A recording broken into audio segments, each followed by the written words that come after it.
Hey, what's up? This is Joshua. Welcome to the daily video blog. We are in the midst of the MVA Design Hack series, which is just a bunch of kind of tips and strategies for making graphic design. Hopefully they're relevant to other creative activities, but if not, it's all good. I would like you all to know that I mildly risked life and limb to climb down to this slight overlook on the almost frozen Mississippi River, which is great. Let's see. Okay, so today, what I want to talk about.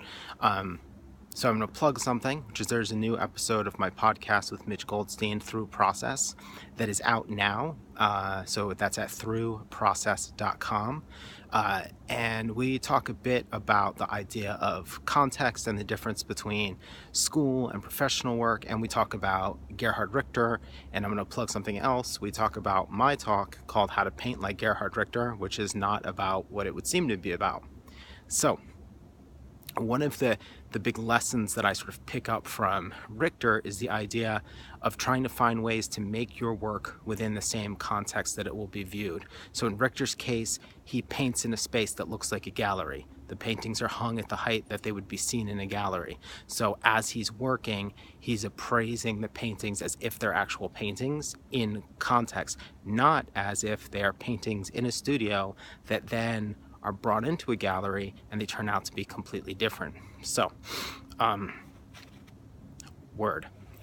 okay, so what is that? Now, if you're a graphic designer or a web developer or whatever, we are always a step removed from the context, because very few of us are ever designing something that is meant to be seen in code, meant to be seen in Adobe InDesign or in Photoshop or in Illustrator. Or we're always designing something that is going to the final result will be in a different context. So today's tip is really quite simple, which is proof more often and earlier. And I think this is really important for students, because I know for a fact, just from my own experience as a student and from seeing what my students do, they very often wait until right before class to print something out. And once they print it out and hang it up, they realize that the thing that they're printing out is different than the thing that they're designing. Because when they were designing it, they were sitting at a desk, maybe on a little tiny screen. Maybe they could zoom in 6,000%, as in the case of Illustrator. What else would be something they could do? Or they're looking at it with guides all the time. And then when they see it without guides, they actually realize they're looking at something fundamentally different. On a lot of levels, you're looking at something quite different. So they print it and discover, like, oh, that's too close to the edge. That isn't as big as I thought it was. Everything is too big. Any number of things. There's too much content. There's not enough content. Whatever that is. The contrast sucks. All that stuff. And these are the problem, especially with this, is by the time they've printed, they're essentially finished, right? They were working towards the deadline of a class, and then they come to that deadline and the thing that they've made is no good. Or it's not no good, but it's totally, oh man, tornado warning or something like that, drill. We're gonna run with it.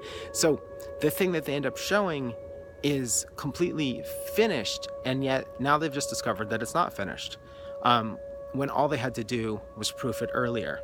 Now you can make the argument like, oh, you don't have a printer, blah, blah, blah.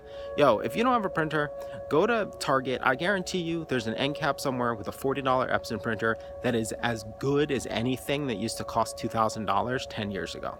So go buy a printer if you don't have one. But proof often.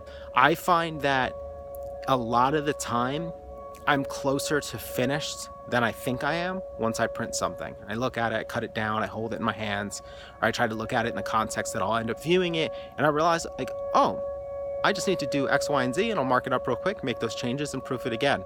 There are corollaries to this in terms of web work. Like, a lot of designers are still, you're designing in Photoshop, but there are, I can't remember the name of that prototyping app that allows you to take JPEGs, put them into it, and start to like draw quick little, what are they called? Like image maps or whatever, so that you can click around in the file and sort of start to have a use for it and understand it, even if you're still working in the method where you design static screens and you give them to a developer.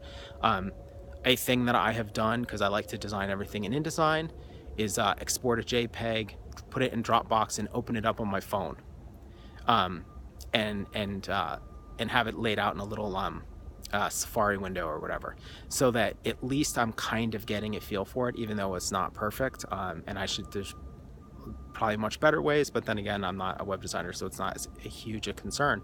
But print often, print to scale, you know, uh, take the time to tile the thing. If you know there's something unresolved, quickly resolve it. Start to embrace the idea of good enough as that being the point at which you print, not it's finished, let's see what it looks like now. All right.